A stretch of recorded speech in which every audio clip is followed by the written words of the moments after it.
Hello viewers, I welcome you to Investment and Business Mentorship.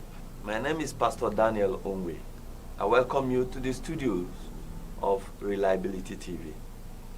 This is a program where we talk about investment generally, how to be able to secure your future in the area of investment. You don't plan your investment after retirement. You plan while you are still working.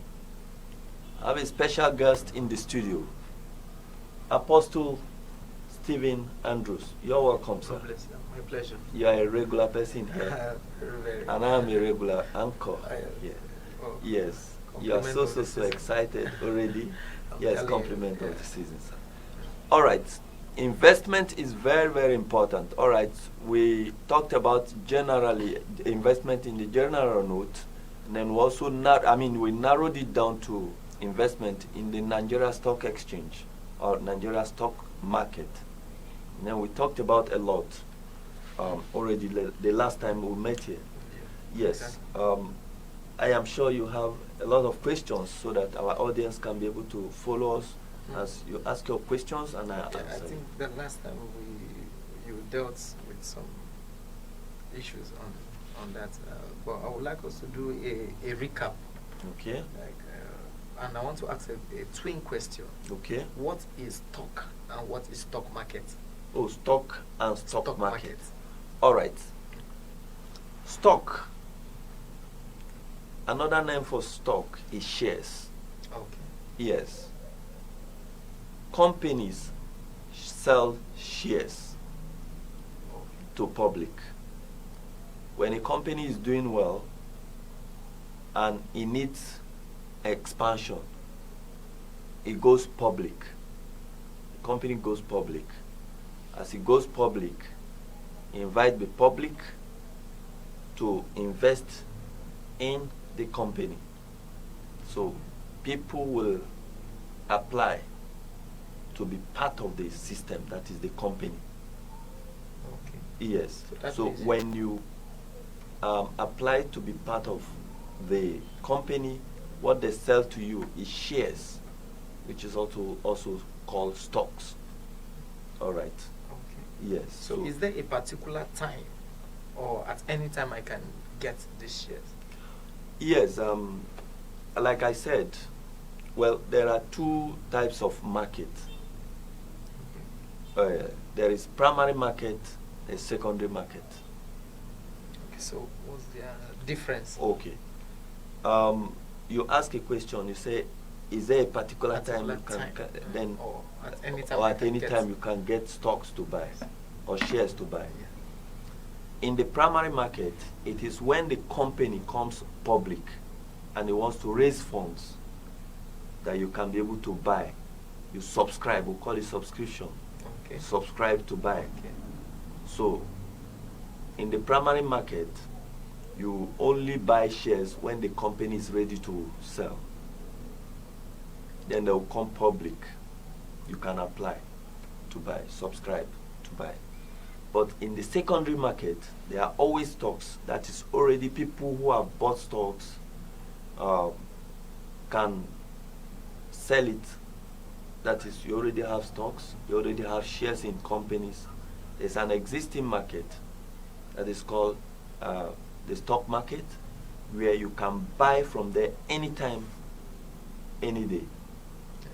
So yes, which is preferable? Yes. Well, it depends on what you are looking at.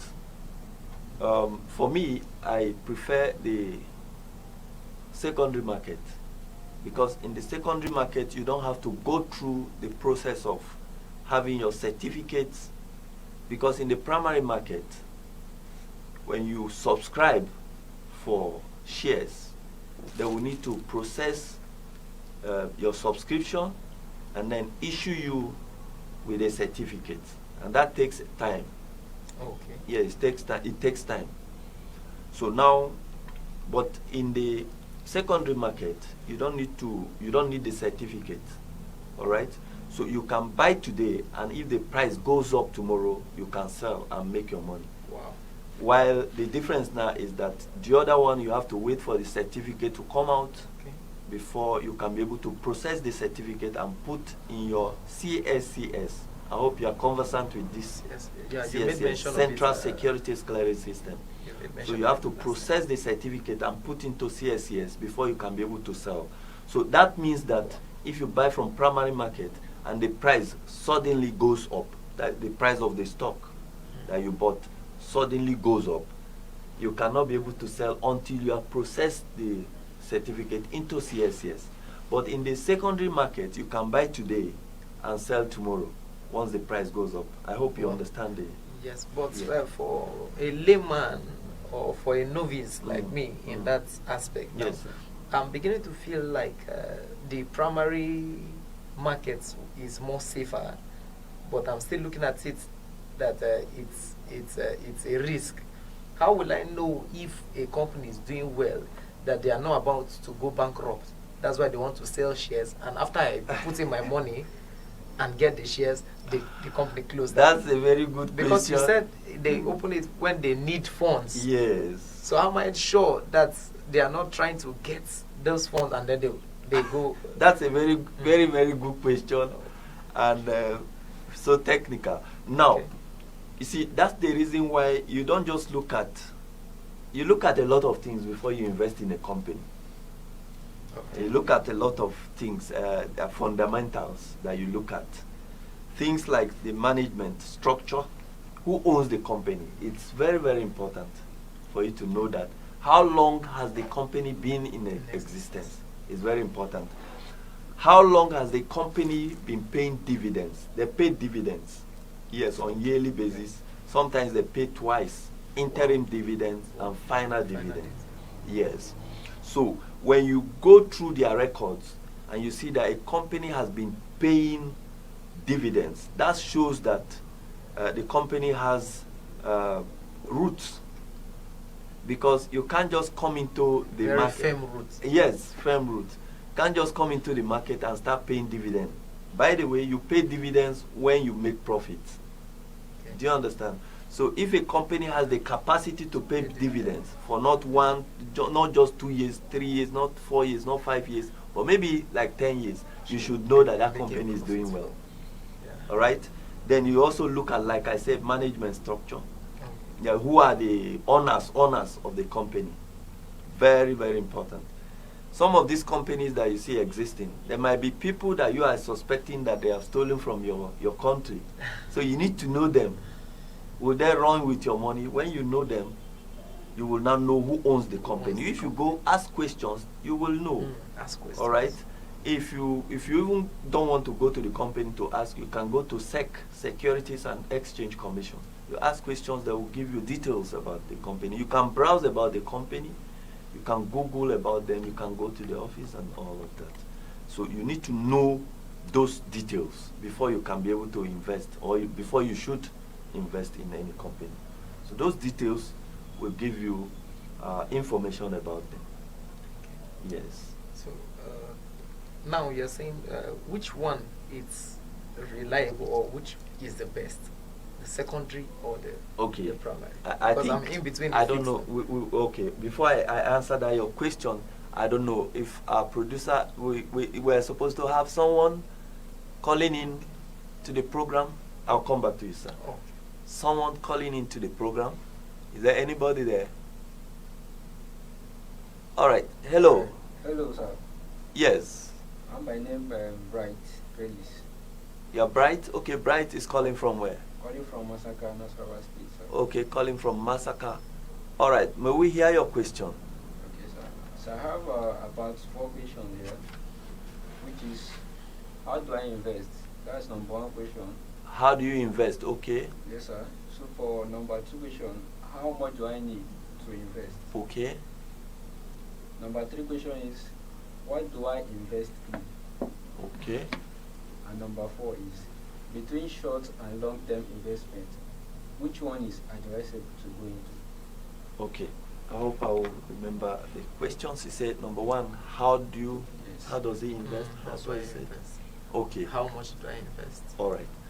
Please hang on, because we may still get back to you to get all the questions. Number one, he said, how do I invest? All right, how to invest in the Nigeria Stock Exchange? Very simple. You go through the stockbrokers. Now, all right, let me focus on the camera, because I'm speaking to the caller now. Now, you go through the stockbrokers. Stockbroking firm will do the buying for you, buying of the stocks or the shares for you on your behalf. You cannot be able to go go to the market to buy. It's not an open market. It's an organized market where the stocks are bought electronically. All right. So when you go through the stockbrokers or stockbroking firm, they will give you a form which is called a purchase mandate form. You fill the form and tell them the number of units of shares you want to buy, and then they will they have an officer that is called a stockbroker. He will buy the stocks on your behalf and put it in your CSCS account. Remember, okay, I have not said that. We discussed that already. CSCS. Yes, you open an account. It's called CSCS account. It's an online account, so they will buy your stocks and put in there. Okay, I hope that answers number one question. Number two questions, it says, how much does it need to invest? All right, it depends on the company you are investing in. If the shares, for instance, it depends on the shares you are buying, and it depends on how much basically you have. You can invest as low as, let's say, minimum. It can be, let's say, from 5,000 naira upwards. Wow. Okay. Yes, there are some shares that are 1 naira, 2 naira, 5 naira, 10 naira. It depends, right? So if you have stocks that are 5 naira, for instance, per one, then it means you multiply that 5 naira times the number of shares you want to buy. Then it will give you the amount that you need. So you can invest as low as 5,000, 10,000, provided you have the account there. You build your portfolio gradually. Portfolio is built gradually. All right. Then the next question, I hope he said between short-term and long-term investment, which one is? He said between short and long-term investment, which one is preferable? It depends on your motive. Your motive of investment. Yes, it's very, very important. There are some people who buy shares for dividend warrants. That is, they want to get dividends.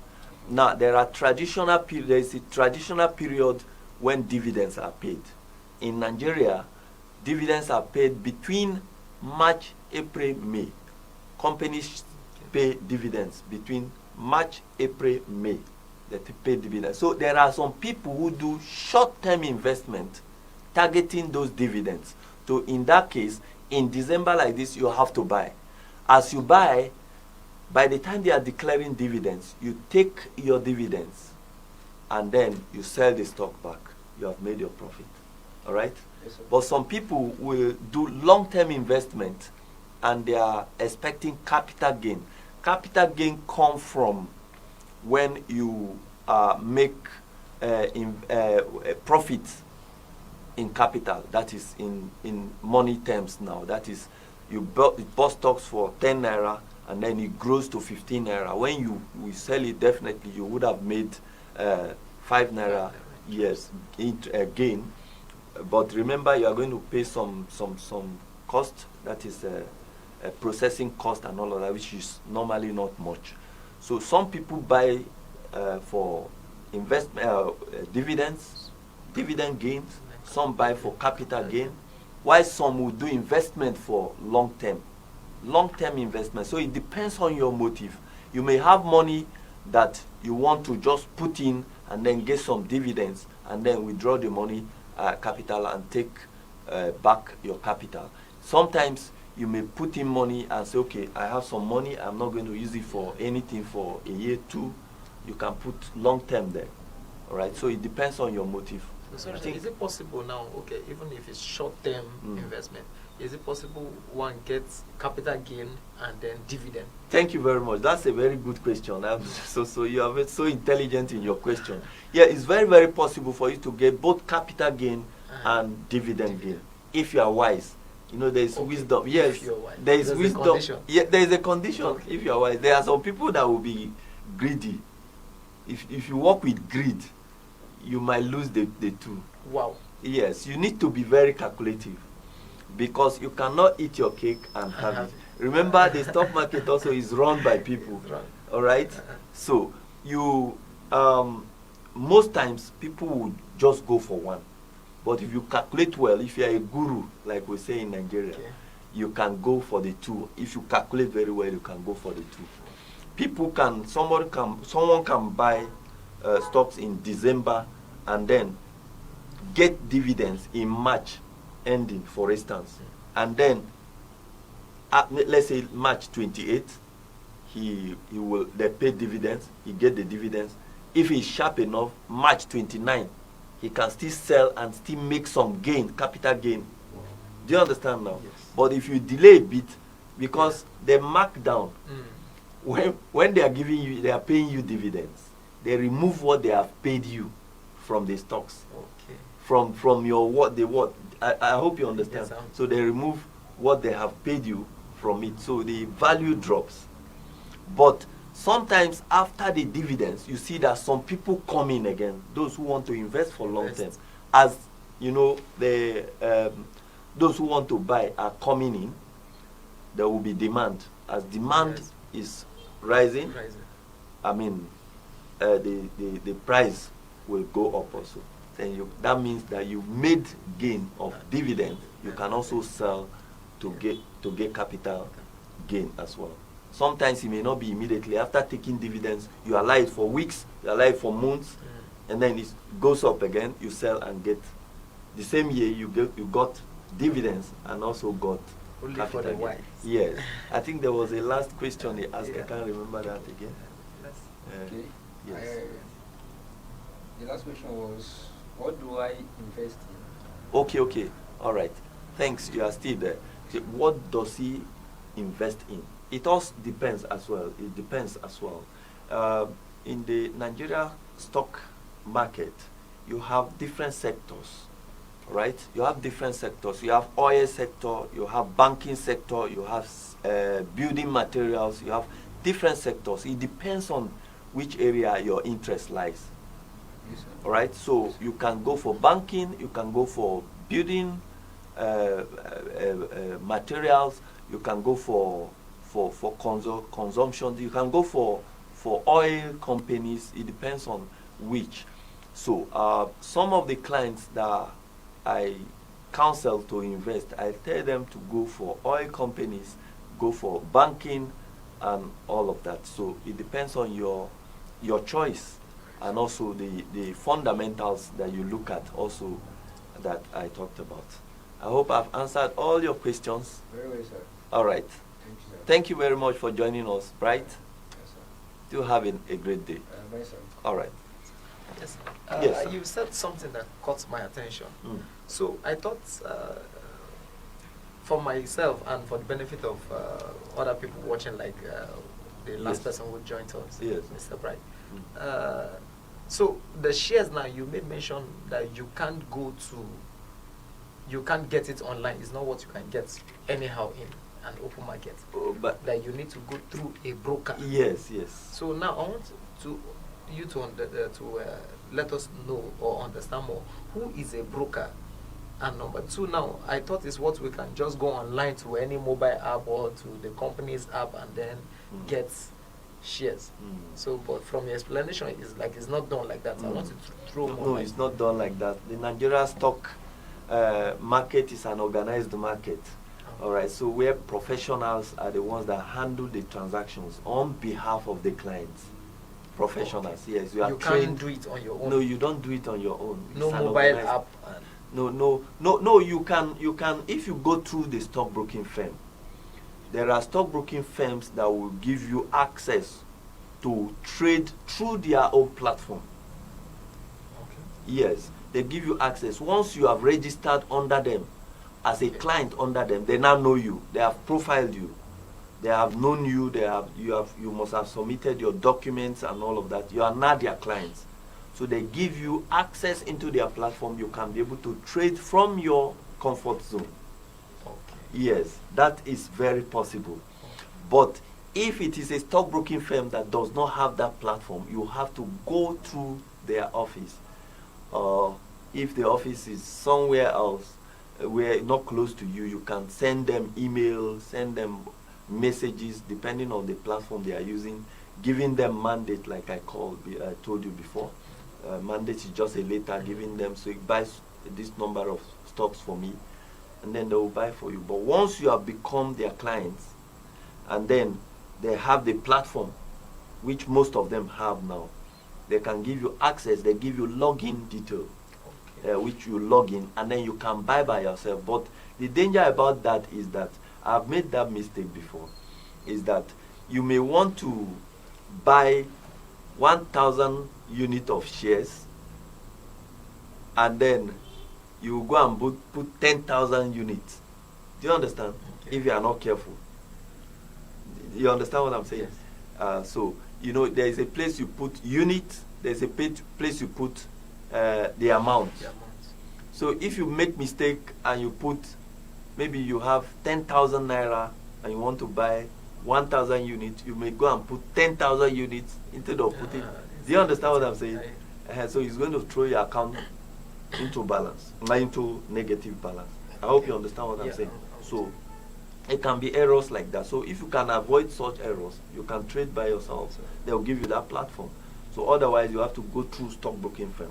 And so who is that broker? Who is? Yes, a broker. A broker is a trained person, a licensed person, to buy stocks or shares on behalf of the client. He works in a company called stockbroking firm. So in a stockbroking firm, you have who is called a broker, the stockbroker. Stockbroker buys the stock. He goes to the platform, a Nigeria Stock Exchange platform, where he buys stocks or sells on behalf of the client. Okay. Yes, that's a broker. So I think I have 2 more questions. Okay.